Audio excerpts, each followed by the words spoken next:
আমরা যুবকদের স্বপ্ন দেখাই, আমরা মাদ্রাসার ছাত্র আলেমদের স্বপ্ন দেখাই। এইভাবে দেশ চলবে না। সংস্কার যতই হোক দেশে শান্তি আসবে না। আমরা এখন সংস্কার করতেছি, কিন্তু এখনো দেশে চুরি চলতেছে। আমরা সংস্কার করতেছি, এখনো দেশে দুর্নীতি চলতেছে। তাহলে সংস্কার চলাকালীন যদি চুরি আর দুর্নীতি চলে, সংস্কার শেষ হয়ে গেলে এগুলো আরো আগের থেকে বেশি চলবে। আমি মৌলভী সাহেব যদি কোনো সরকারি অফিসে যাই, দুর্নীতি আমি সেখানে নিজের চোখে দেখতে পাই। আমি মৌলভী সাহেবের ফাইলটাও টাকা ছাড়া চলে না। হ্যাঁ, ভালো মানুষ আছে, কিন্তু মন্দ মানুষ এত বেশি ভালো মানুষ খুঁজে পাওয়া যায় না। আমরা ইসলামী শাসন ব্যবস্থার কথা বলি, আমরা মনে করি ইসলামী শাসন ব্যবস্থা আসলেই প্রকৃতপক্ষে চুরি বন্ধ হবে, দুর্নীতি বন্ধ হবে। কিন্তু আজকালের যুবকেরা, আজকালের শিক্ষিত মানুষরা বলবে না, এটা চলে না।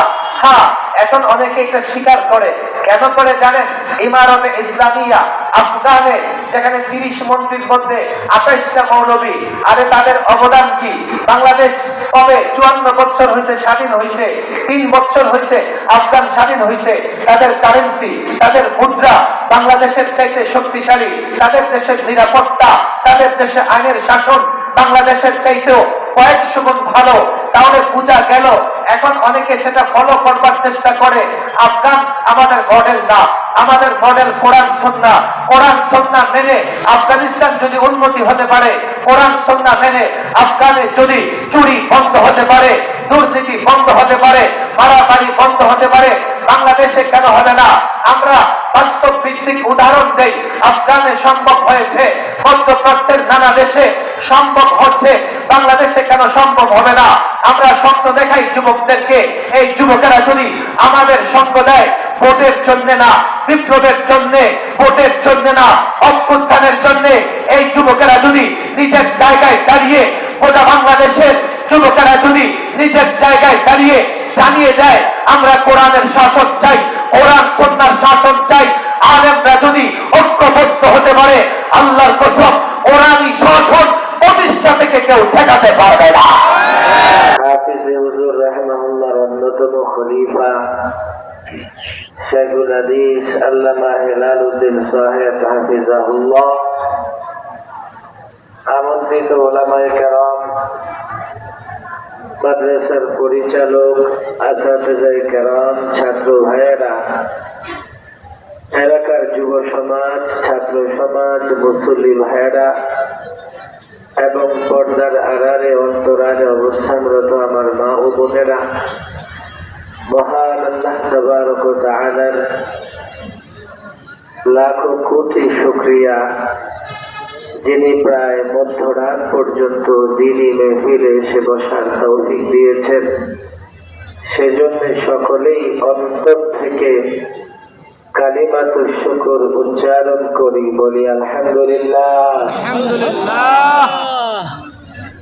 রাত 11টা বাজে প্রায়। আমি যতদূর জানি এই সময়ে তো এলাকার মাহফিল শেষ হয়ে যায়। ফরিদপুরের এই অঞ্চলে মাহফিল রাত কয়টা পর্যন্ত চলে? 12টা। সারা রাত 11টা 12টা, উপরে 12টা, এখন তো 11টার উপরে চলে আসছে। 12টা হতে বেশিক্ষণ বাকি নেই।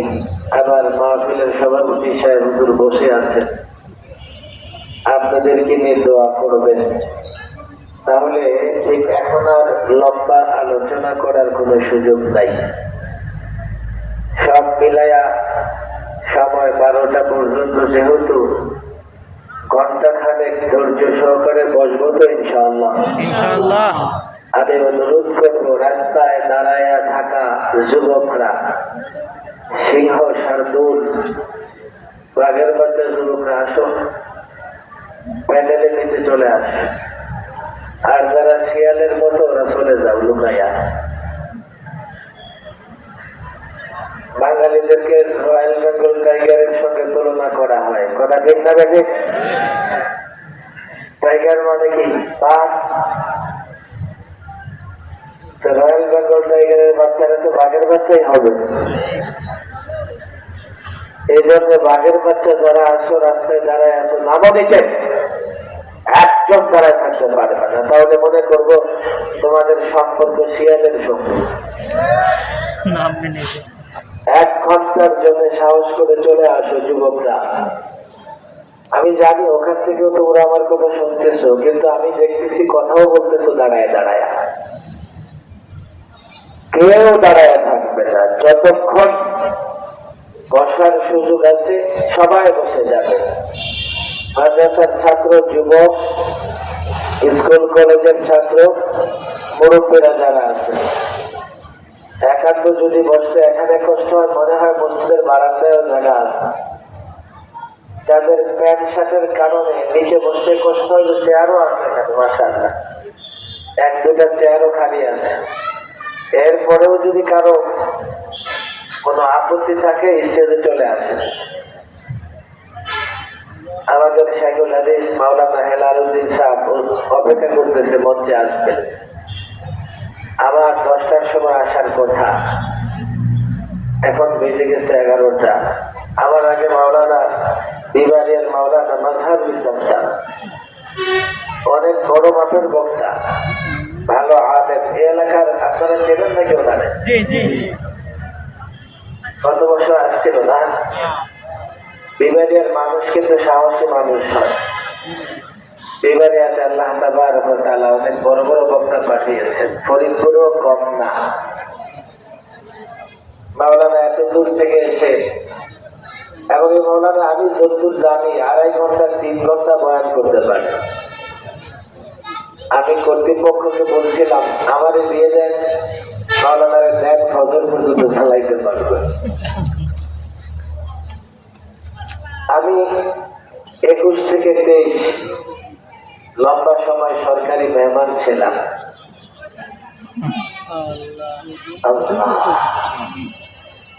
জেল থেকে বের হয়েছি সুস্থ, আলহামদুলিল্লাহ, আল্লাহ অনেক সুস্থ রাখছে।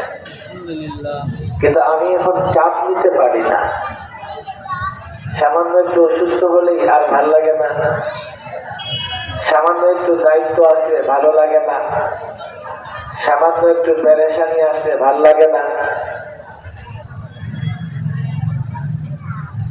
এই জন্যে আমি মাহফিল কর্তৃপক্ষকে বরাবরই বলি, লম্বা সময় দিতেও পারবো না, আর ঠিক গভীর রাত পর্যন্ত আমার দিয়ে বয়ান চালানো সম্ভব হবে না। কিন্তু যেহেতু দিনই প্রতিষ্ঠান, দিনই মাদ্রাসাগুলো যখন মাহফিল করে, তাদের 2টা ডবল নিয়ত থাকে।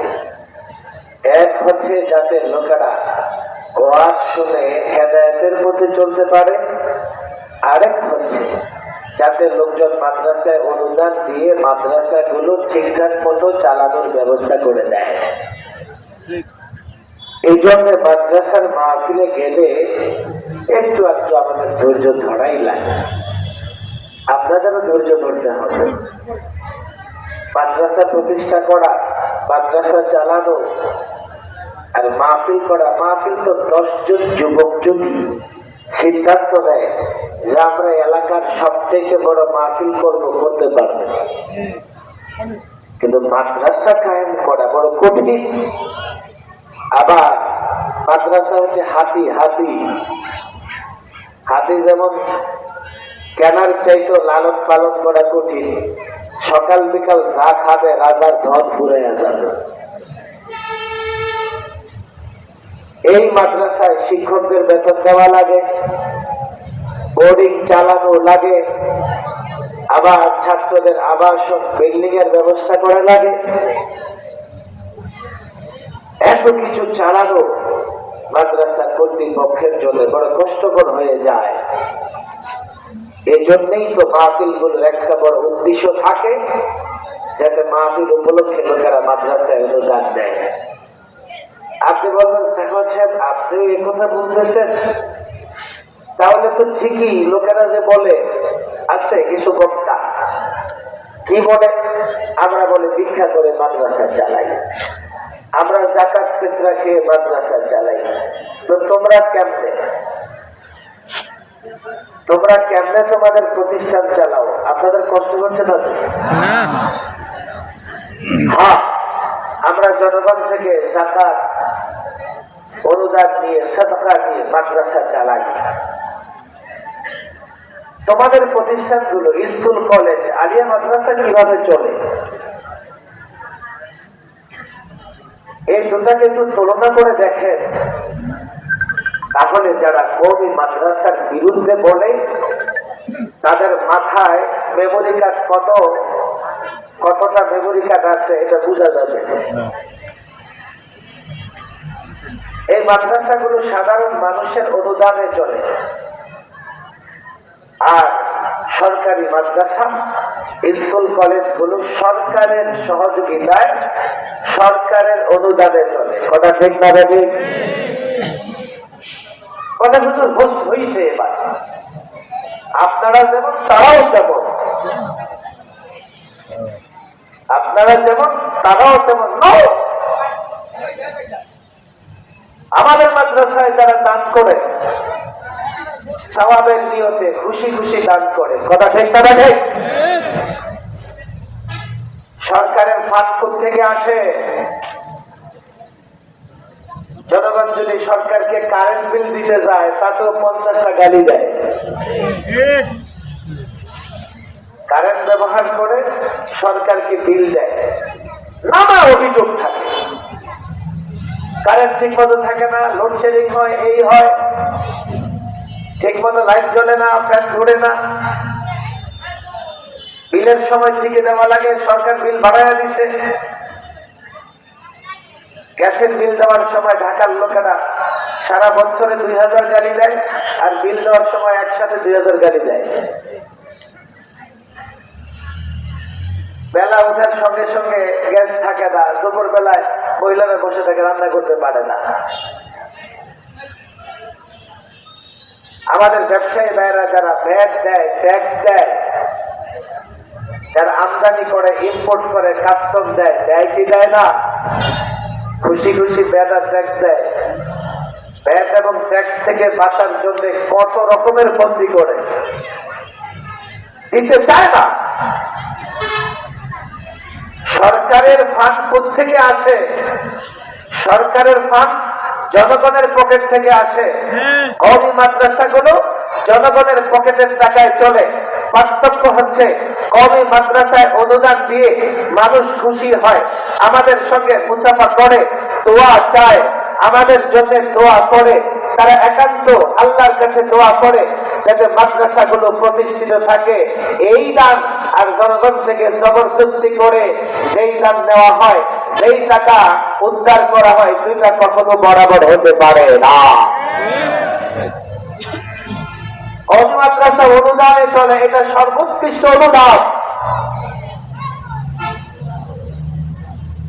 সুতরাং যদিও তোমরা সরকারি ফান্ড, আমরা পাবলিকের ফান্ড দিয়ে মাদ্রাসা চালাই, তোমরা বড় কথা বলো কেন?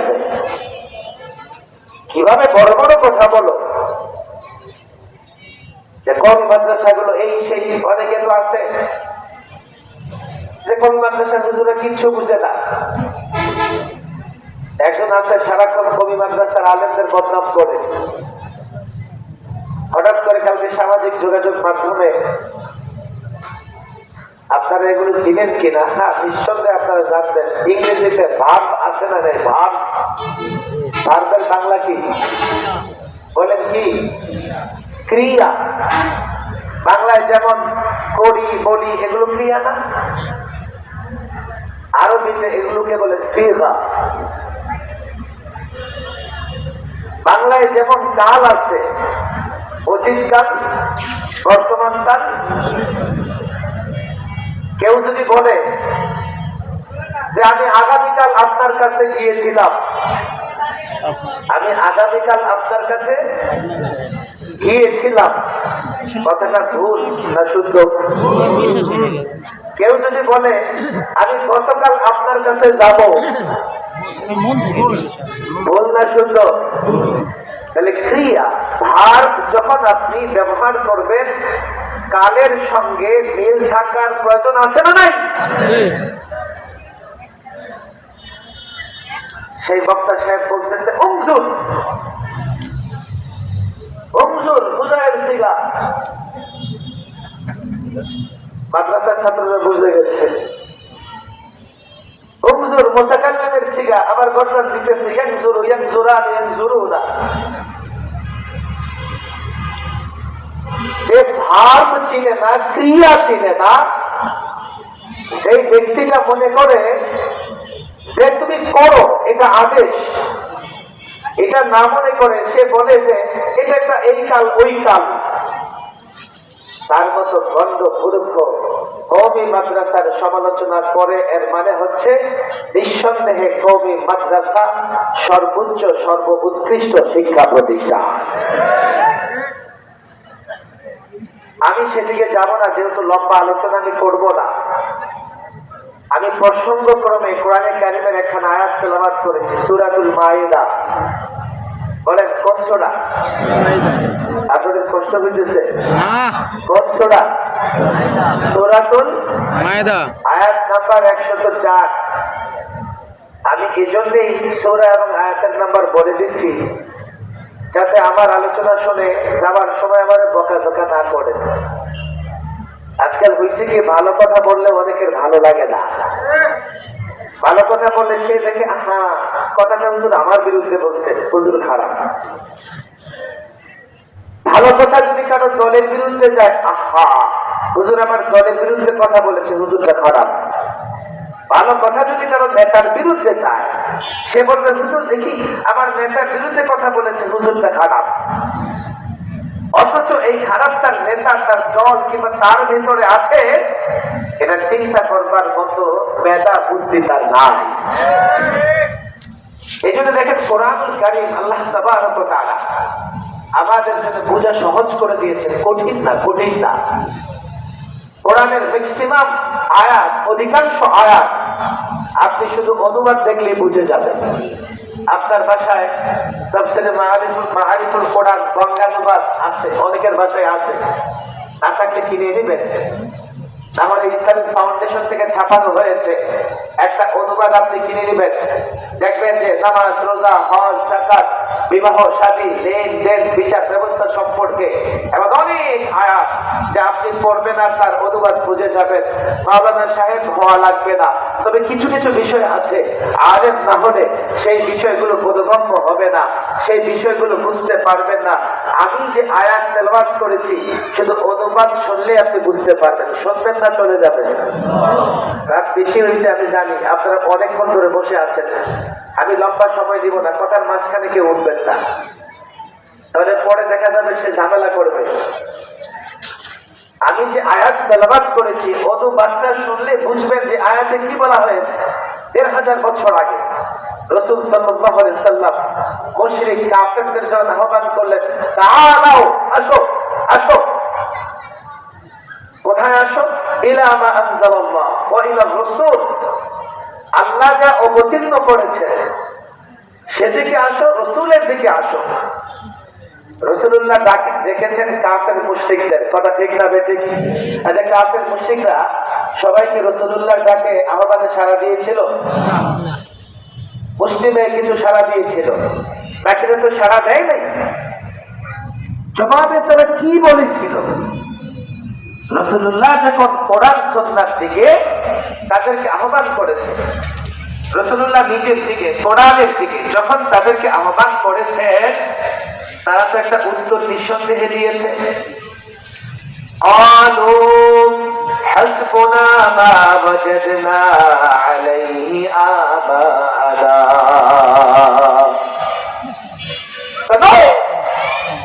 আপনার তাকে আমরা সাড়া দিব না, আমাদের জন্য যথেষ্ট ওই পথ যেই পথে আমরা আমাদের বাপ দাদাদেরকে পেয়েছি। নাউযুবিল্লাহ বলেন। কোরআন সুন্নাহ বাদ দিয়ে বাপ দাদাদের পথে চলতেছে। এখানে এই আয়াত থেকে বোঝা যায় যে আল্লাহ তাবারক ওয়া তাআলা বাপ দাদাদের পথে চলার সমালোচনা করেছেন। কিন্তু হযরত ইউসুফ আলাইহিস সালাম সূরা ইউসুফে তিনি তার বাপ দাদাদের অনুসরণ করেন। ওয়াত্তাবা'তু মিল্লাতা আবাই ইব্রাহিম ওয়া ইসহাক ওয়া ইয়াকুব। একজন নবী বলতেছেন যে আমি আমার বাপ দাদাদের অনুসরণ করি। এক আয়াতে বাপ দাদাদের অনুসরণের সমালোচনার ভঙ্গিতে, আরেক আয়াতে নবী বলছেন আমি বাপ দাদাদের অনুসরণ করি। এখন প্রশ্ন দেখা দেয় যে আমাদের জন্য আমাদের বাপ দাদাদের অনুসরণ করা সঠিক হবে কি না? ফায়সালার দরকার আছে না নাই? মুশরিকরা যখন বলেছে বাপ দাদাদের অনুসরণ করি, এটা আল্লাহ তাবারক ওয়া তাআলা সমালোচনার ভঙ্গিতে আলোচনা করেছেন। আবার একজন পয়গম্বর বলতেছেন যে আমি আমার বাপ দাদাদের অনুসরণ করি। এখন যাবো কোন দিকে? বাপ দাদাদের অনুসরণ করবো না করবো না? ফায়সালার দরকার আছে না নাই? আমি যে আয়াত তেলাওয়াত করেছি, আয়াতের শেষে ফায়সালা আল্লাহ কোড দিয়ে দিয়েছেন। আওয়ালাউ কানা আবাউহুম লা ইয়ালামুনা শাইআ ওয়া লা ইয়াহতাদুন। আরে কাফের মুশরিকরা যে তারা তাদের বাপ দাদাদের অনুসরণের কথা বলে, তাদের বাপ দাদারা যদি কিছুই না জানে এবং হেদায়েতের উপরে না থাকে, তারপরেও কি তারা তাদের বাপ দাদাদের অনুসরণ করবে? প্রশ্ন কার? বলেন কার? আপনাদের কষ্ট হইতেছে? প্রশ্ন কার? আল্লাহ কি বলতেছে? কাফের মুশরিকরা যে তারা তাদের বাপ দাদাদের অনুসরণ করার কথা বলে, তাদের বাপ দাদাদের যদি ইলম না থাকে, তাদের বাপ দাদারা যদি হেদায়েতের পথে না থাকে, তারপরেও কি তারা তাদের বাপ দাদাদের অনুসরণ করবে? এখান থেকে উত্তর চলে আসে। উত্তর কি? যদি তাদের বাপ দাদাদের ইলম থাকতো, তাদের বাপ দাদারা হেদায়েতের উপরে থাকতো, তাহলে তাদের এই কথা যে আমরা বাপ দাদাদের অনুসরণ করি সেটা গ্রহণযোগ্য হতো। কথা ঠিক না ঠিক? যেমন গ্রহণযোগ্য হয়েছে হযরত ইউসুফ আলাইহিস সালামের কথা। ইউসুফ আলাইহিস সালাম বাপ দাদাদের অনুসরণ করেন, এই কথা কেন গ্রহণযোগ্য হয়েছে? তাদের বাপ দাদাদের ইলমও ছিল, হেদায়েতের উপরেও ছিল। হযরত ইব্রাহিম নবী ছিলেন, নবী ওই যুগের সবচাইতে বড় আলেম হয়ে থাকেন, নবী হেদায়েতের উপরে ছিলেন। এরপরে হযরত ইব্রাহিম আলাইহিস সালামের ছেলে ইসহাক নবী ছিলেন, হেদায়েতের উপরে নিঃসন্দেহে ছিলেন। ইসহাকের ছেলে ইয়াকুব হযরত ইউসুফ আলাইহিস সালামের বাবা, তিনিও নবী ছিলেন, নবী সে যুগের সবচেয়ে বড় আলেম হয়ে থাকেন, নিঃসন্দেহে হেদায়েতের উপরে থাকেন। এর মানে হচ্ছে দুটা জিনিস, বাপ দাদার অনুসরণ করবা, দলের নেতার অনুসরণ করবা, পীরের অনুসরণ করবা, মৌলবীর অনুসরণ করবা, লেবাসদারি মুফতির অনুসরণ করবা, লেবাসদারি মাওলানার অনুসরণ করবা। দুটা জিনিস লাগবে, দুটা জিনিস লাগবে। এই দুটা জিনিস যদি না থাকে অনুসরণ করতে পারবা না। এই দুটা জিনিস না থাকলে তোমার অনুসরণ ওই মক্কার কাফের বেঈমানদের অনুসরণ যেভাবে সমালোচিত হয়েছে, তুমিও যদি তোমার নেতা, তোমার পীর, দরবারি আলেম, লেবাসদারি আলেম, তোমার বাপ দাদাদের অনুসরণ করো আর তাদের ভেতরে ইলম না থাকে, তারা হেদায়েতের উপর না থাকে, তোমার তাদের অনুসরণ করা সমালোচিত হবে। আর যদি তাদের ইলম থাকে, তারা হেদায়েতের উপর থাকে, বাপ দাদা হোক, নেতা হোক, আলেম হোক, তাদের অনুসরণ করা যাবে। কথা ঠিক না দেখে? আমি জানি না উত্তরটা আপনাদের বুঝাইতে পারছে কিনা। কটা জিনিস লাগবে? কষ্ট হচ্ছে? আঙ্গুল উঠান, মনে রাখতে হবে, আঙ্গুল উঠান। কটা জিনিস? এক ইলম, একটা কি বলেন? একটা কি? আরো জন, একটা কি? একটা কি? আরেকটা হেদায়েত, আরেকটা কি? ওদের হেদায়েত কি জিনিস? হেদায়েত হচ্ছে কোরআন সুন্নাহর ইলম আর ইলম অনুযায়ী চলা, এটা হলো হেদায়েত। কথা ঠিক না দেখে? হুজুর বুঝলাম এটা, আরেকটু বুঝেন। আমি মৌলভী সাহেব মনে করেন, টুপি দাড়ি পড়লে তো যে কেউ মৌলভী দেখা যায়, আর দাড়ি লম্বা হলে, আজকে পত্রিকায় দেখলাম বাংলাদেশের এক সময়ের টপ 13 নাম করলে আপনারা চিনে যাবেন, আর দাড়ি এই পর্যন্ত, দেখে তো মনে হয় যে কোনো মাদ্রাসার সাইকুল আছে। পরিমাণ দাড়ি। সে যদি কালকে লেকচার দেয় আর আপনারা তার পিছনে দৌড়াইতে থাকেন, হেদায়েতের পথে থাকবেন না শয়তানের পথে থাকবেন? আমি একজন মানুষ, শুধু ইসলামের কথা বলি, ইসলামী দল করি, আল্লাহ মাফ করুক, কিন্তু আমি ইসলামের সীমানা বুঝি না। কথা বলতে বলতে ইসলামের সীমানা পার হইয়া শিরিক এবং কুফুরের সীমানায় চলে যাই। আল্লাহর কসম, আমি যতই ইসলামের কথা বলি আমার অনুসরণ করা যাবে না। আপনাদের ফরিদপুরে অনেক পীর আছে, আমি নাম বলবো না, নাম বললে আপনারা নারাজ হবেন। মাশাআল্লাহ, পীর পীরজাদা সফান সফা, আরে আছে না নাই? হুজুর আপনারা জানেন না, চিনলেন না, উনি মারিফত জানে। আপনাদের কষ্ট হইতেছে? আমাদের পুরান ঢাকা এর পাশে বেরিবাদ আছে, এই বেরিবাদ একজন পীর থাকতো। তো মাঝে মধ্যে বেরিবাদ থেকে বের হইয়া আমাদের মাদ্রাসার সামনে লালবাগ কেল্লা, এই কেল্লার সামনে দিয়ে হেঁটে হেঁটে মোহাম্মদপুরের দিকে যাইত, আর কিছু যুবক তার পেছনে পিছনে হাঁটত।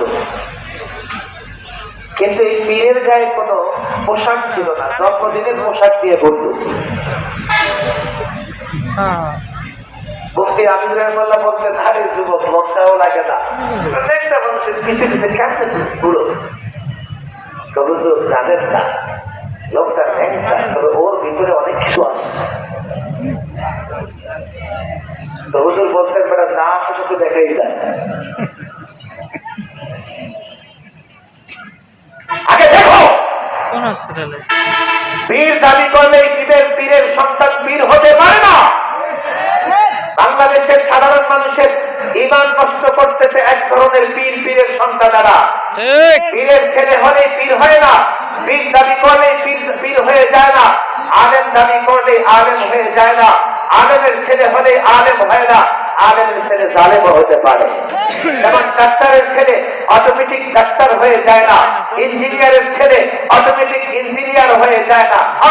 বাংলাদেশ একটা সস্তা রাজনীতি আছে, নেতার ছেলে নেতা হয়ে যায়, দুর্নীতি করলেও নেতা হয়ে যায়। আর আমার শিক্ষিত যুবক যত যোগ্যতায় থাকুক, ওই মূর্খ নেতার পেছনে পেছনে ঘুরতে থাকে, চান্স নাই তার। চেষ্টা হয়ে গেছে এখন কারো অনুসরণ করার জন্য। পরিষ্কার দুইটা জিনিস মনে রাখবেন, হুজুর আপনার যে অনুসরণ করুন এটার গ্যারান্টি নেই। আমি আপনার আমার মত শোনারও দরকার নেই, আর যদি কষ্ট করে শুনেও ফেলেন আমল করেন না, না বুঝলে।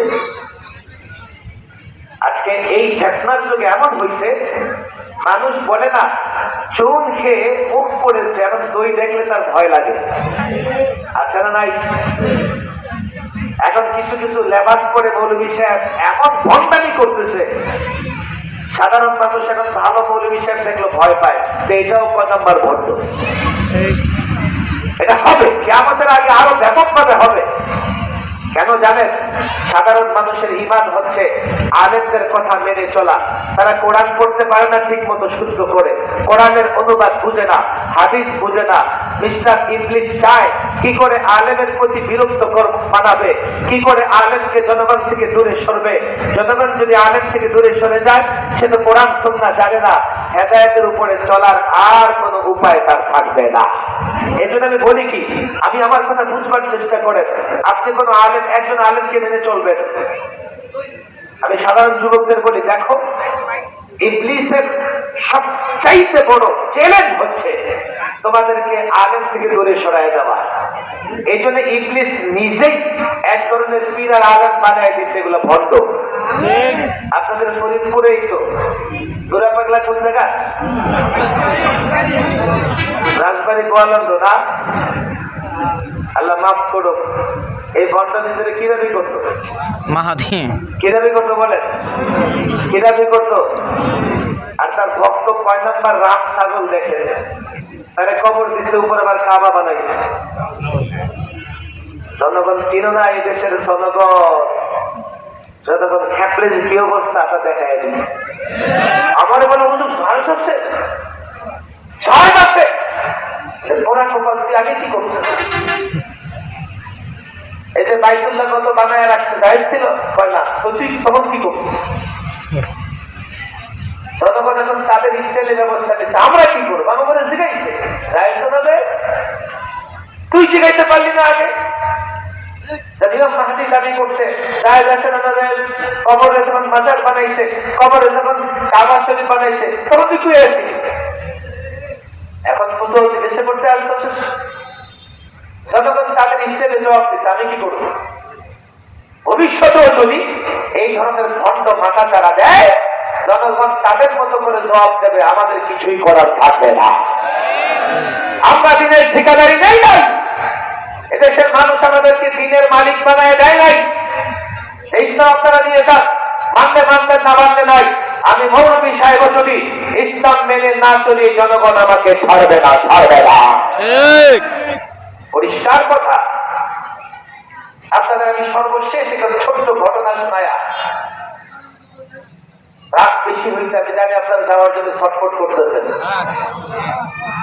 তাফসীরের কিতাবে একটা ঘটনা আসছে, মনে রাখবেন তো ঘটনাটা। আমি আপনাদের কাছে দোয়া চাই, আমি কিন্তু অসুস্থ মানুষ এবং আমি এখন লোড দিতে পারি না, চাপ দিতে পারি না। সামান্য একটু অসুস্থ, বিষয়টা অনেক খারাপ হয়ে যায়। আমি 21 সালে টানা 45 দিন রিমান্ডে ছিলাম। জেলখানায় মাঝে মধ্যে সিরিয়াস অসুস্থ হয়ে যেতাম, আমার প্রেশার একেবারে লো হয়ে যেত, কিন্তু জেলখানায় তেমন কোনো চিকিৎসা ছিল না। যার জন্য আল্লাহ তাবারক ওয়া তাআলা যথেষ্ট সুস্থ রেখেছেন, কিন্তু একটু চাপ আসলেই আমি সেটা দিতে পারি না। আল্লাহকে খুব দোয়া করতেছে, আল্লাহ যে কোনো পেরেশানি থেকে আমার হেফাজত করে। আপনাদের কাছে দোয়া চাই, আল্লাহ যাতে যে কোনো পেরেশানি থেকে হেফাজত করেন। আমি চাইলেও পারতাম একটু আপোষ করে নিজের হেফাজত করতে, চাইলেও পারতাম নিজেকে বাঁচায় রাখতে। কেন রাখি নেই জানেন? এ প্রজন্মের মাদ্রাসার ছাত্র আলেম যুবকরা বলবে যে মৌলবীর একটা বাঁচল না, সব বিক্রি হয়ে গেল। সাধারণ মানুষের ঈমান হেফাজত হয় আলেমের উপরে বিশ্বাসের মাধ্যমে। বারবার এই নির্যাতনের মুখে আমারও মনে হয়েছে হক কথা বলা ছেড়ে দিব। আমারও মন চাইতেছিল যে একটা দায়িত্ব কি আমার, আমি কেন হক কথা বলবো। আমারও মন চাইতেছিল যে কোনোভাবে আপোষ করে বের হয়ে যাই, কিন্তু মনে হয়েছে আপোষ করে বের হলে এদেশের মানুষের আলেমদের উপর আস্থা নষ্ট হয়ে গেলে তারা তাদের ঈমান বাঁচাতে পারবে না। এই জন্য আপনারা দোয়া করবেন। আমি আপনাদের উপকার করি নাই। আজকে এই জুলাই আগস্টের অভ্যুত্থানের পরে আলেম ওলামারা একটা মর্যাদার আসনে আছে। আমরা কয়েকজন মানুষ যদি কুরবানি না দিতাম, তো আমাদের যুবকেরা বলতো ৭১ একদল রাজাকার ছিল, আর এই ২৪ এসে ওনারা রাজাকার হয়েছে। আবারও মানুষ টুপিদারি নিয়ে কথা বলতো, যদিও ৭১ যারা পাকিস্তানি শাসক গোষ্ঠীকে সহযোগিতা করেছে তাদের মধ্যে দাড়ি টুপিওয়ালা এর সংখ্যা সামান্য, বরং দাড়ি টুপি ছাড়ার সংখ্যা অনেক বেশি। কথা ঠিক না বেশি? কিন্তু ওই যে সাদা কাপড়ের দাগ পড়লে দেখা যায়, ভাই এদেশে দাড়ি টুপিওয়ালা মানুষ আছে। অপরাধ যদি দাড়ি ছাড়া করে, তো ২-৪টা দাড়িওয়ালাও অপরাধ করতে পারে। এমনকি কোন কোন মৌলভী সাহেব তারাও অপরাধ হয়ে যেতে পারে। কিন্তু আপনারা প্রশ্ন করবেন, হুজুর মৌলভী সাহেব অপরাধ করে? আচ্ছা আমারে ধরেন, আপনারা যখন ঘূর্ণিঝড় হয়, তুফান হয়, তো শুধু কলা গাছ পড়ে না আম গাছ বট গাছও পড়ে? কলা গাছ সব পড়ে যায় না কিছু কলা গাছও বেঁচে থাকে? আপনি যুক্তি দিয়ে দেখেন তো, খেয়াল করে। এই তুফানে একটা কলা গাছও থাকার কথা না, আর একটা বট গাছও পড়ার কথা না। কথা ঠিক না ঠিক? এই তুফানেও দেখা যায় অনেক বট গাছ একেবারে মাটি থেকে উল্টে পড়ে আছে। কোন সমাজে যদি অন্যায় ব্যাপক হয়, তো শুধু সমাজের মন্দ মানুষটা অন্যায় করে এমন না, এই সমাজের ভালো মানুষটাও অন্যায় জড়ায় যেতে পারে। যেমন কোন এলাকায় যদি ব্যাপক মাদক থাকে, তো এই মাদক শুধু বখাটে ছেলেটা নিবে এমন না। হাজী সাহেব, গাজী সাহেব, মাওলানা সাহেবের ছেলেও শয়তানের ধোকায় পড়ে মাদক খেয়ে ফেলতে পারে। কথা ঠিক না বেঠে? আমি যুবকদের বলি, আলেমদের সঙ্গে যদি সম্পর্ক না রাখো, বলবো হুজুর আসলে এই যুগে যে এত রকমের আলেম চিনবো কেমনে? তুমি যদি ইউটিউব আর ফেসবুক দিয়ে আলেম চিনো, তুমি আলেম চিনতে পারবা না। আলেম কেমনে চিনবা এটা আমি একটু পরে বলতেছি, না এটাই আগে বলে দে, আমি ঘটনাটা একটু পরে বলতেছি। আচ্ছা, আমরা সাধারণ মানুষ, দুইটা ডাক্তার যদি দাঁড় করায় রেখে দেওয়া হয় এবং প্রত্যেক ডাক্তারের গলায় যদি ডেজিগনেশন দেওয়া থাকে, আমরা এই ডেজিগনেশন দেখে কি বুঝবো যে কোন ডাক্তার ভালো কোন ডাক্তার মন্দ? বোঝার ক্ষমতা আছে? দুজন ইঞ্জিনিয়ার যদি দাঁড় করায় দেয়, তাহলে কোন ইঞ্জিনিয়ার ভালো কোন ইঞ্জিনিয়ার মন্দ সাধারণ মানুষের বোঝার ক্ষমতা আছে? টুপি দাড়িওয়ালা দুজন যদি পাশাপাশি বসে, কে মুফতি কে বড় মুফতি কে মুহাদ্দিস সাধারণ মানুষ বুঝবে? ডাক্তার যেভাবে খুঁজে বের করে, ইঞ্জিনিয়ার যেভাবে খুঁজে বের করে, সেইভাবে আলেম খুঁজে বের করতে হবে। আপনারা কানাইঘাটের মানুষ ডাক্তার কোথায় গিয়ে দেখান? এখানে ফরিদপুর কত দূরে? আপনাদের আত্মীয় স্বজন ফরিদপুর শহরে থাকে না? আগে আত্মীয় স্বজনের বাসায় যান, গিয়া বলেন তাতে সমস্যা, বলো দেখি ফরিদপুর শহরে ভালো দাঁতের ডাক্তার কে? ওটা ঠিক না বেঠিক?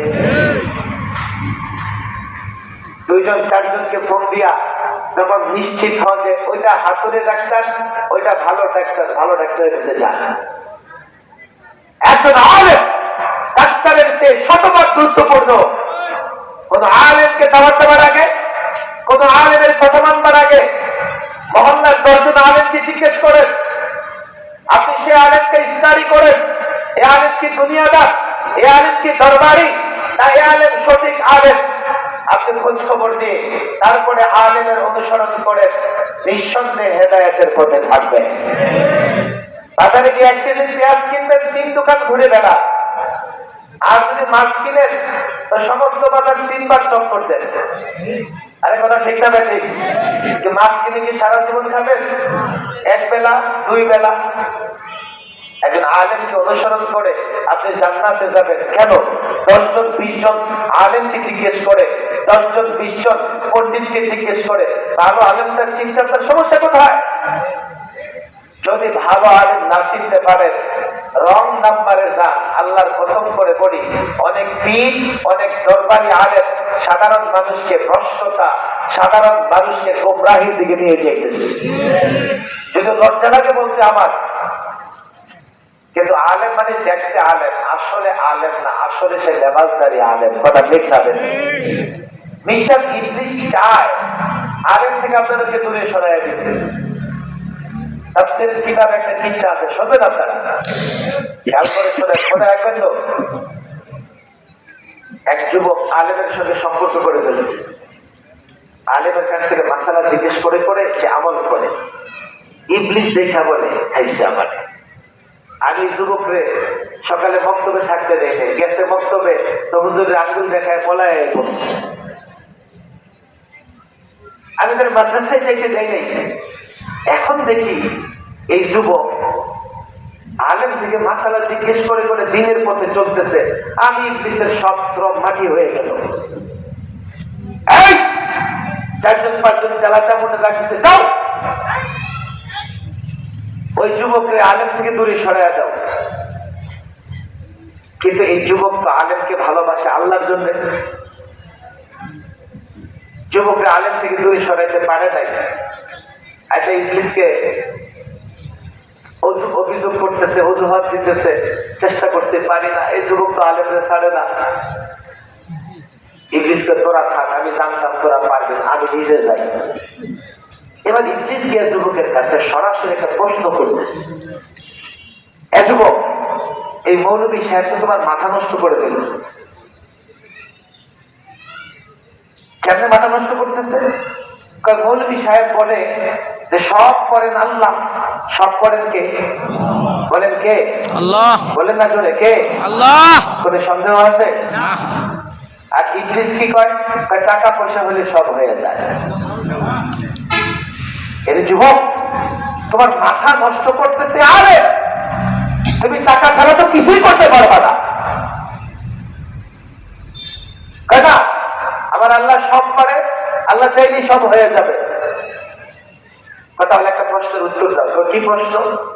তোমার আল্লাহ একটা ডিমের ভেতরে আন্দা ডিম, বুঝেন তো, গোটা পৃথিবী ঢুকাই দিতে পারবে কি?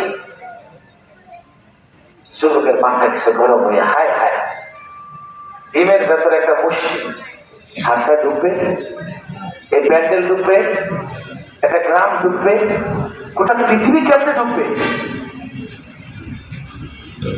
ইবলিসে কাজ হয়ে গেছে। আল্লাহর কুদরত সম্পর্কে তোমার ভেতরে সন্দেহ তৈরি।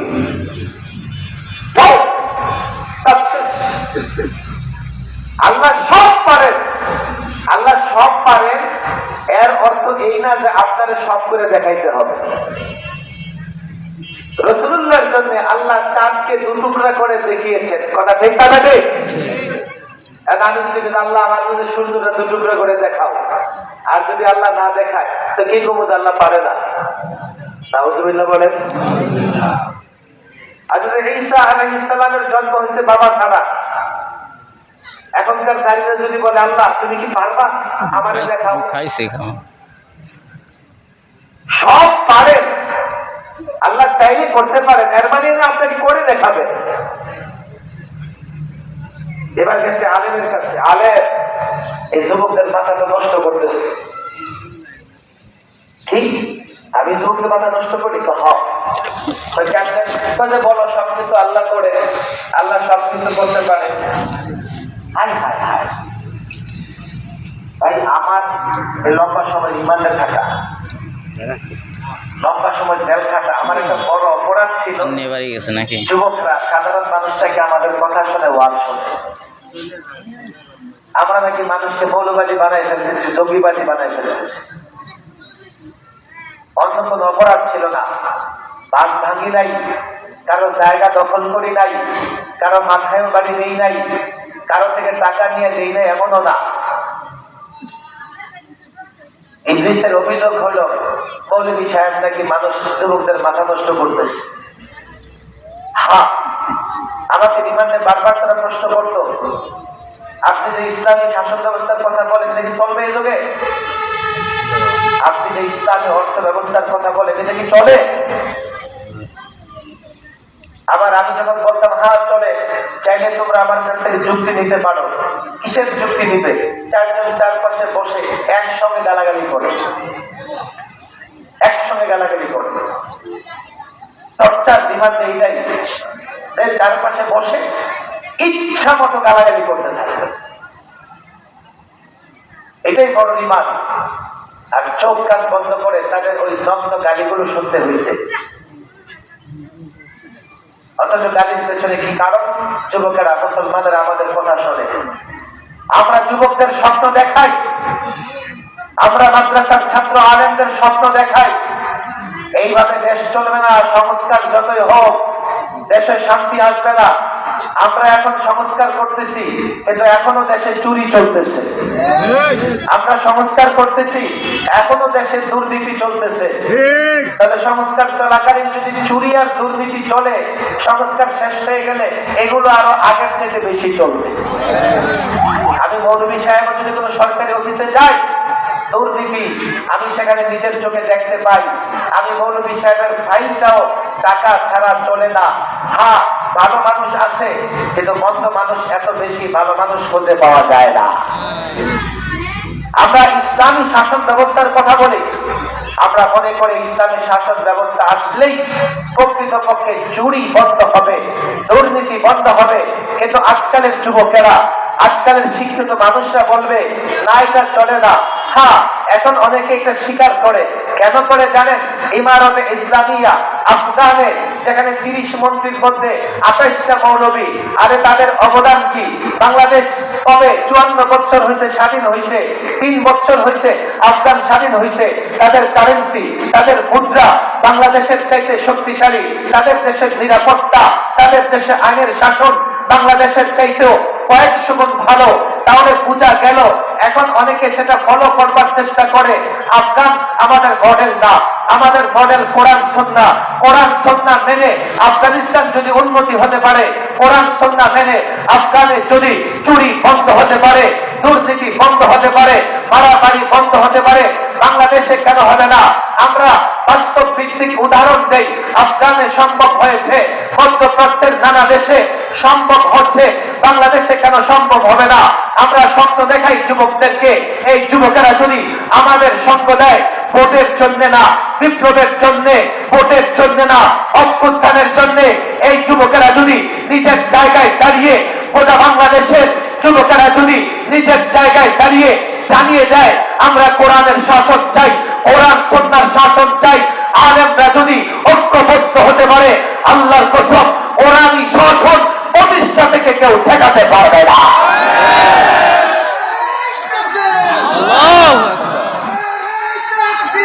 আল্লাহু আকবার।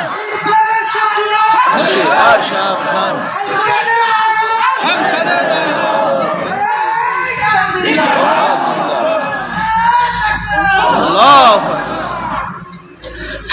এখন মিস্টার ইংলিশ বলে আমি সাথে একটা প্রশ্ন করি আপনারে। কি প্রশ্ন? আপনার খোদা একটা ডিমের ভেতরে গোটা পৃথিবী ঢুকাইতে পারবে কি? আলেম যখন তার কথার ধরন শুনছে, কি আপনার খোদা, বুঝে গেছে যে মিস্টার ইংলিশ। অনেক যুবকের আসে আমাদের এই কথা বলে, হুজুর আপনার ইসলামে কি এটা আছে?